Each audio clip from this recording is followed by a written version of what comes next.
Thought of the day, आज का विचार क्या है? आज का विचार है, रास्ते में अगर मंदिर दिखे तो प्रार्थना ना भी करो तो चलेगा, पर रास्ते में अगर एम्बुलेंस दिखे तो प्रार्थना ज़रूर करना, शायद किसी की ज़िंदगी बच जाए।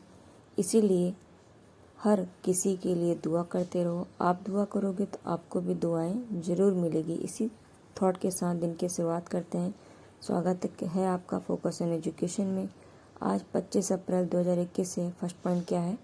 कौन सा राज्य या केंद्र शासित प्रदेश नवंबर 2021 में खेलो इंडिया यूथ गेम की मेज़बानी करेगा? ये हरियाणा और नई दिल्ली के द्वारा किया जाएगा। ये कौन सा एडिशन होगा? चौथा एडिशन होगा।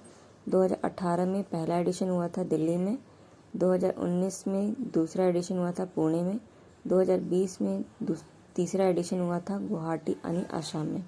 तो ये इसका चौथा एडिशन है। पहले इसको सिर्फ हरियाणा में होना था, लेकिन अब ये पहली बार ऐसा होगा ये 2 स्टेट में कंबाइनली परफॉर्म किया जाएगा। इसमें 4, ये इसलिए भी इम्पोर्टेंट है चौथा एडिशन कि इसमें 4 नए गेम और ऐड किए गए हैं। वो 4 नए गेम कौन है? एक है आपका कलारी पटाऊ, जो कि केरल का फेमस गेम है। मलाइखम, जो कि आपका महाराष्ट्र और मध्य प्रदेश का है। मलक्खम जानते हो ना? अभी हम फोटो भी दिखाएंगे आपको। फिर एक है क्या गटक, और एक है आपका थांगता। थांगता कहाँ का है? तो ये मणिपुर का है। और कटक का कहाँ का है? ये पंजाब का है। एक ट्रेडिशनल सॉन्ग है। तो ये देखिए, ये है आपका कटक का, ये है आपका, ये जो फॉर्म आपको दिख रहा है, एक फॉर्म देख लीजिए। आपको पिक्चर मलक्खम का भी फोटो दिख जाएगा आपको, जो कि एमपी और महाराष्ट्र का एक फेमस है। आते हैं नेक्स्ट पॉइंट पे। ये क्या है? World youth boxing championship cleanse Poland में हुआ 2021 वाला। तो इसमें भारत ने कितने मेडल जीते हैं? तो भारत में इसमें 7 मेडल जीता गया। तो ये भी इम्पोर्टेंट है। और ये भी इम्पोर्टेंट है कि कहाँ पे आयोजित किया? पोलैंड में हुआ है। तो आइए हम पोलैंड को भी देख ले। तो ये रही पोलैंड आपके सामने। ये अपनी बाउंड्री शेयर करता है बाल्टिक सी से, ठीक है। और इसकी अगर कैपिटल पूछा जाए तो क्या है? वार्सोवा इसकी कैपिटल है। तो कई बार इसकी कैपिटल के वो पूछा गया है, वो इसकी कैपिटल क्या है? तो वार्सोवा। इसको भी ध्यान दीजिएगा। और ये कौन कौन सी बाउंड्री शेयर कर रहा है? जर्मनी, फिर चेक रिपब्लिक, स्लोवाकिया, यूक्रेन, बेलारूस, फिर आपका रशिया से छोटा थोड़ा शेयर करता है। नेक्स्ट पॉइंट क्या है? देखिए, किसके द्वारा स्वामित्व योजना के तहत ई संपदा कार्ड की वितरण की गई? तो ये नरेंद्र मोदी जी द्वारा किया गया। ई संपदा कार्ड क्या है? जो कि आपकी ज़मीन से लेकर है रिलेटेड। इस पॉइंट को याद रखिएगा। नेक्स्ट पॉइंट क्या है? देखिए, ये है आपका चेरा नृत्य किस राज्य का लोकल नृत्य है? तो ये मिजोरम का है। ये भी न्यूज़ में क्यों आ गया? क्योंकि मिजोरम अभी एपी सेंटर माना जा रहा है किसके लिए? स्वाइन फ्लू के लिए, ठीक है। ये पॉइंट याद रखिएगा, इम्पॉर्टेंट है। नेक्स्ट पॉइंट क्या है? नेचर कन्वर्सेशन, जिसे कि हम TNC के नाम से जानते हैं, किसके साथ नेचर पॉजिटिव इन्वेस्टमेंट पर समझौता किया है? तो ये हम ADB के साथ किए हैं, यानी एशियन डेवलपमेंट बैंक के साथ हमने समझौता किया है। इस पॉइंट को भी ध्यान दीजिएगा, क्योंकि ये भी एक इम्पॉर्टेंट पॉइंट है। नेक्स्ट पॉइंट क्या है? देखिए, किससे MADS आर्ट गैलरी मिलान से प्रदर्शनी करने के लिए निमंत्रित किया गया? तो ये कौन है? माधुरी श्रीकांत है। तो इनको इनवाइट किया गया। ये इंडियन है, इसलिए इम्पोर्टेंट है।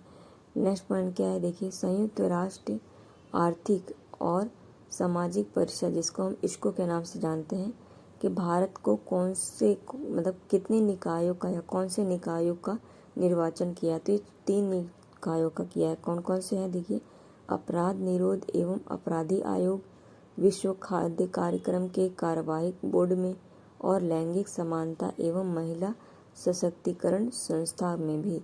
ये 3 ऐसी संस्था है जिसके अंदर ISCO ने भारत को निर्वाचित किया है। तो ये भी इम्पोर्टेंट पॉइंट है। अगर आपसे पूछे कि ISCO का हेडक्वार्टर कहाँ है, तो ये न्यूयॉर्क में है, क्योंकि ये आपको याद है यूनाइटेड नेशन की 6 मेन बॉडी है, और ये 6 मेन बॉडी में से एक है। सिर्फ एक का ही हेडक्वार्टर द हेग में है, बाकी सबका न्यूयॉर्क में ही है। आते हैं नेक्स्ट पॉइंट पे,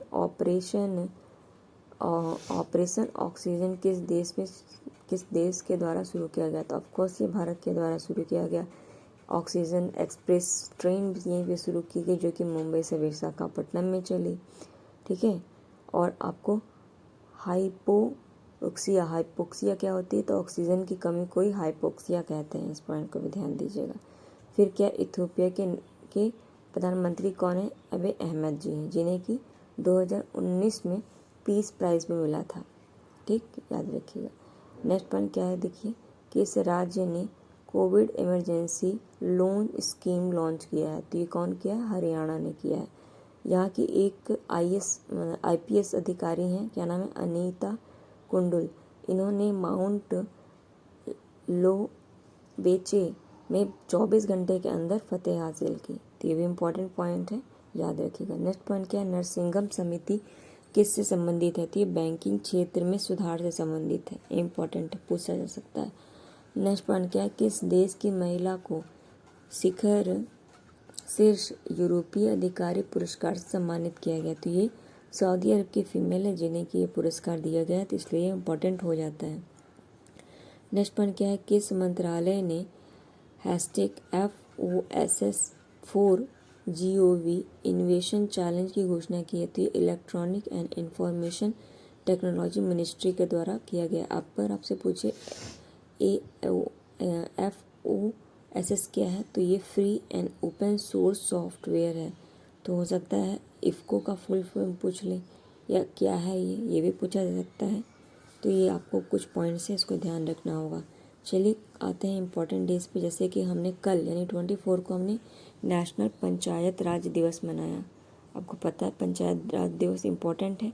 हमारे यहाँ पे 3 होती है ना, 3 टायर है, और किस भाग में है? आपके 9वें भाग में है। ठीक है, इस पॉइंट को भी याद रखिएगा। और 73 और 74 कॉन्स्टिट्यूशन अमेंडमेंट इसमें शामिल है। ये दूसरा डे है जो हम आज मनाते हैं। आज कौन सा डे हम मना रहे हैं? तो वर्ल्ड मलेरिया डे मना रहे हैं। इसकी थीम क्या है? Zero malaria, draw the line against malaria. अगर आपसे पूछे इंडिया को कब तक फ्री करना है, तो 25 तक। अगर वर्ल्ड का है तो 30 तक।